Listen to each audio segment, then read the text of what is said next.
Symbiosis. By Aric Merchant. Mac checked that his breather was firmly attached and covering his nose and mouth, then he stepped into the airlock. The door behind him closed and there was a strong breeze as the air was cycled out of the small room and replaced with exterior atmosphere. The outer door opened and Mac stepped through. A thin layer of purple-green moss padded the ground around the house and added a spring to his step. The sky was overcast, as it was most days, but the temperature was ideal. It was the perfect day to play outside. He and his friend Zal would not let it go to waste. Mac took a deep breath, hearing the usual soft hum as the atmosphere passed through his breather. He lifted his left arm and tapped the black band around his wrist. The data cuff painted his forearm with hundreds of points of laser light. The readout told him the breather had more than enough power for a full day outside. For a moment, he considered how lucky he was to be alive at this time. When he had been born, only 11 years earlier, a human could not have walked around the surface of Aeolus with only a breather. Fortunately for him, the terraformation process was achieving great success. There were still toxic gases in the air and not enough oxygen to support a human, but within a few years that would change. The terraforming and colonization of Aeolus was a joint venture between humans and an alien race. They were properly known as xenoannelids, but this phrase does not roll off the human tongue. So, the extraterrestrials were commonly called Z-worms. Although, not usually to their leading proboscis. Humans and Z-worms could terraform and share this world amicably because they could breathe the same atmosphere. Although they did so from opposite directions. Humans took in oxygen and exhaled carbon dioxide. Z-worms breathed in CO2 and breathed out O2. Together the two species and the creatures they had each brought from their home worlds could form the same atmospheric cycle plants and animals had back on Earth. This had given rise to the false perception among some humans that the Z-worms were a mobile plant, but they were not. Plant and animal were categories that had arisen in Earth life. As extraterrestrials, the worms could not be truly placed in either category. After a short walk, Mac arrived at the home of Family Unit 87C. He repeated the airlock procedure he went through every time he entered or left any building in their village. The worms could breathe the planet's atmosphere without any assistance, but this family often had human guests, so they kindly kept their internal air consistent with human needs. The inner door opened and he stepped into the house. Mr. 87C was in the central room typing at a keyboard. Like all adult worms, Zal's father was long and narrow. Half his body meandered around the floor, bracing the other half which stood erect at the desk. One end of his body came to a point, but the typing end was forked into 5 prongs, which he used to manipulate objects like the keyboard. Mac had never seen an earth snake, but he'd heard adults compare the worms to them. Snakes were much more fragile than the worms, however. The Z-worms could twist themselves into seemingly any shape and hold it. Zal had once coiled up and had Mac stand on top of him. Then, the worm has stretched out, effortlessly carrying Mac up like an elevator. A series of clicks came from Mr. 87C. A moment later the house's computer translated, "Zal is in his room, he will be out momentarily." Mr. 87C never turned away from his desk or paused his typing. "Thanks," Mac said. The computer did not translate his words into clicks. Mr. 87C worked for the Colonial Governing Council, which was equally staffed by humans and worms, so Mr. 87C had long ago learned to understand human speech unaided. Zal emerged from his room and slithered towards Mac. As a juvenile, Zal's body was not forked like his father's. Both ends came to a point, which were impossible for Mac to distinguish unless Zal was moving, head first. Mac had learned not to talk to either end directly when Zal was stationary, lest he forget which end was which and accidentally address his friend's backside. "It feels great outside," Mac told his friend. "Let's go." Zal and his father exchanged a few clicks which were not translated, then he followed Mac to the airlock. Once outside, Zal stretched out to his full length, something he could not do in the confines of their residence. Then, his body formed a corkscrew-like shape and began rolling. Mac assumed he was enjoying the feeling of the moss underneath him. Zal clicked and Mac's data cuff provided a translation. Indeed, the conditions are optimal today. What shall we do today? Eventually they would learn each other's languages in school, but for now they made do with the translations. I wanted to climb the rocks at Geo Hill. Mac offered. Geothermal Hill was a mound of rock and dirt not far from their village that rose out of the otherwise flat landscape. Its uneven and rocky surface was ideal for climbing to anyone with the inclination. Zal's head end nodded, one human nonverbal cue he had managed to learn. Technically, Geo Hill was off limits, for safety reasons, but Mac had anticipated that this fact would not bother Zal. The two had a history of bending the rules from time to time. They set off towards the hill. From the village, Geo Hill is just a grey splotch on the distant horizon, but as they approached, its many features resolved in their view. It was hundreds of meters high and generally dome-shaped. Its base was ringed with large boulders. For Mac, it brought to mind the image of a ring of icy meteorites around a gas giant. The peak of the hill was capped with a large mechanical structure. The hill was artificial, formed by material that had been displaced when the large mechanism was driven deep into the bedrock. It was part of the terraforming project. Geothermal energy and trapped gases were being released into the atmosphere by the structure. I bet we can reach the fence within 2 hours. Mac said as they reached the outer edge of the ring of boulders. He pointed to the fence around the structure. Even from that distance he could make out signs saying no trespassing in multiple languages. Mac would be satisfied if they climbed high enough to reach the fence. If they were caught climbing the hill it would mean chastising from their parents. Getting caught on the other side of that fence would mean trouble with colonial authorities. Mac broke into a run and leapfrogged over a small boulder. Zal coiled up and began to bounce from one to the next like a spring. After a minute, they arrived at the bottom of Geothermal Hill. Mac scanned the jumble of stones and hardened dirt until he found what appeared to be the best path up to the summit. Then he grabbed a hold and began to climb. His breather hummed more loudly as his breath quickened. Zal stretched out and wrapped around a rocky outcrop, then pulled himself upward, easily passing by Mac. "Show off." Mac wheezed as he continued to climb. A few minutes later, he looked back down and was disappointed to see he had only ascended about 10 meters. A loop of Z-worm body came down in front of Mac from a higher rock outcrop. He took a hold and was lifted upward to the ledge where Zal was waiting. Together, they continued to climb. Zal lifted Mac 2 more times when he got winded before they finally reached what Mac guessed was about the halfway point of their climb. He tapped his data cuff. He still had power in his breather and the weather forecast had not changed. Onward they would go.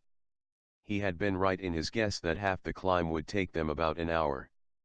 He predicted that descending would be faster than ascending, which would give them plenty of time to get home before they were missed. The ledge where they had stopped was not very wide. Zal was coiled up and resting nearby. Mac stepped out to the edge so he could look back and see more of the path ahead of them. As he turned back towards the hill, he turned too quickly and lost his balance. His foot moved to try to compensate, but there was no ground below it. As Mac slipped over the edge, he saw Zal begin to uncoil and reach out for him, but his friend was not fast enough. Well, Mac had not been wrong about the descent being faster, he thought as he tried to ignore the pain coursing through his body. Tears streamed from his eyes. He still had feeling in his extremities, since they felt as if they were on fire. He tried to tell himself that was a good thing. His fingers and toes all wiggled. He wasn't paralyzed. But he could end up that way if he tried to get up and found he had a broken back. He got his right hand moving enough to lift it from the ground. If he could activate the data cuff, it could do a preliminary medical scan and tell him if it was safe to try to stand. His right hand found his left wrist, and the remains of the data cuff. The strap was clinging to him by only a few threads and the electronics had been shattered by his fall. There was no way to assess his injuries or to contact their village. Zal appeared at Mac's side. He clicked frantically, but without the data cuff the worm's language was meaningless to Mac. "Go, get help," Mac said. The words were painful to produce. His lungs were starting to burn. Zal did not respond. He was not able to understand Mac either. "You have to get help." Mac tried again, pointing in the direction of their village. Zal shook his leading end, apparently understanding this time, but refusing to leave Mac. "I'll be," but his lungs burned too much for him to finish the sentence. Zal's leading end moved to Mac's feet. Then, the alien began to wind his way around Mac's body. Mac had heard of snakes doing this back on Earth, to kill prey. But, Zal was not constricting. He had a firm hold on Mac, but applied no more pressure than seemed necessary. After a moment, Zal was wrapped around Mac all the way to his neck. Then, the worm's body began to ripple and undulate, and they began to move. They slunk between boulders, and down rock faces. Mac's body cried out in pain from the movement, but he could not find the breath to object. Clearly Zal was determined to carry him down the hill, maybe all the way back to the village. Mac closed his eyes and waited for the motion to stop. After a few minutes, it did. The ground was level below him. Zal then eased his hold on Mac. But instead of letting go completely, Zal extended portions of his body around each of Mac's arms and legs. "Wait. You're not going to," and then they were standing. A fresh wave of pain swept through Mac's body. He reassured himself that the pain meant his spine was still intact. Manipulated by Zal, they began taking slow methodical steps. Left foot, right foot. Left foot, right foot. They were not progressing quickly, but Zal was clearly determined not to abandon Mac. He appreciated that, but wished his friend could have found a less painful way to move him. They retraced their earlier steps leading out of the ring of boulders. Left foot, right foot. Left foot, right foot. It had taken them about 30 minutes to walk to the hill. At this rate, Mac guessed it would take them over an hour to get back. With the data cuff in pieces, no one back home was likely to know they were in trouble. They would be walking until someone from the village was able to see them. The walk would probably feel much longer to Mac, he thought, as the pain flared with each step. The burning in his chest got worse and soon Mac found it hard to draw another breath. "Zal," he gasped. "Zal. I think yes," he was certain of it. His breather had been damaged in the fall. He was able to draw a painful breath through it, but there was no sound as it passed through the device. He was breathing Aeolian atmosphere. He had thought his lightheadedness was due to pain, but now he realized he was losing consciousness from lack of oxygen. Zal had also realized something was wrong. He paused their walking and seemed to be listening to Mac's gasps. Zal lowered him onto the ground and examined Mac's breather. He apparently also concluded that it was broken and he removed it from Mac's head. Mac could draw faster breaths without it, but that did not make the air he breathed any less toxic. The worm hovered over him, considering their next move. Then, Zal turned away from him. The worm clicked, then, made a series of strange sounds Mac had never heard from a Zed worm before. His body shook several times and Mac began to get worried. When his alien friend turned back towards him, Zal's leading end had changed. It had forked. Mac did not know at what age this was meant to happen, but he didn't think Zal was old enough for that yet. Maybe he wasn't, Mac considered. Maybe Zal had forced it apart like a human child yanking out a baby tooth that was not ready to come out on its own. The split had clearly been painful. Mac didn't understand why Zal would do such a thing. Then, the Zed worm's leading end lunged at Mac's face. His impulse was to cry out at the unexpected contact, but he didn't have the breath. Mac felt the bizarre sensation of Zal inserting his two-pronged proboscis into Mac's nostrils. Then, the worm was inside his nasal passages. Mac instinctively tried to reach up and claw away the intrusion, but Zal was still wrapped tightly around his body and did not let him move. Suddenly, Mac was breathing. Or rather, Zal was pushing air into his lungs. Slowly, in and out. In and out. After a few deep breaths, Mac no longer felt like he was on the verge of passing out. Their shared breath stuttered a few times as Mac's body tried to resume breathing independently, but then the two of them found a natural rhythm. As his head cleared, Mac realized what Zal had done. Zal was giving him oxygen. Mac was giving him carbon dioxide. Symbiosis. In and out. In and out. They lay on the moss breathing together for several minutes. Then, Zal began to move once again, apparently satisfied that his friend's respiration was stable. Together, they stood upright and resumed their march. They continued to share breaths as they went. Mac could see the outline of their village on the horizon. But the direction Zal was carrying them was now about 30 degrees off. Zal could not see where he was going with his head end in Mac's sinus cavity. The flat landscape did not offer any obstacles, but by the time they covered the distance to the village this heading would carry them too far away for anyone to see them.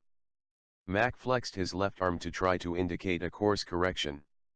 After a few moments, Zal took his meaning and altered their trajectory.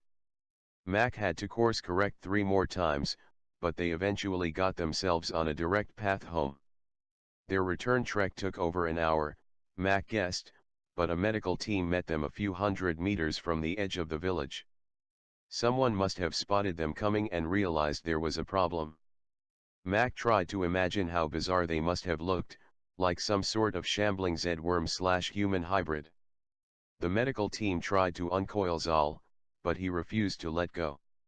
Once his forked proboscis was pulled free of Mac's body, they replaced it with a standard oxygen mask. When Zal saw this, he relaxed and they placed him on his own stretcher. He was bunched up into a messy knot rather than the coiled shape in which he usually rested. He must have been very tired from carrying them both all the way back. Perhaps Mac's lungs had not supplied him with enough carbon dioxide. A nurse saw Mac's concern and reassured him that they would both be okay. Their stretchers were loaded into an ambulance and they were carried towards the Colonial Hospital. As they lay on their stretchers, a loop of Zal's body reached over to Mac and wrapped itself around his hand. Zal gave his hand a slight squeeze as if to say, "I'm still here, my friend."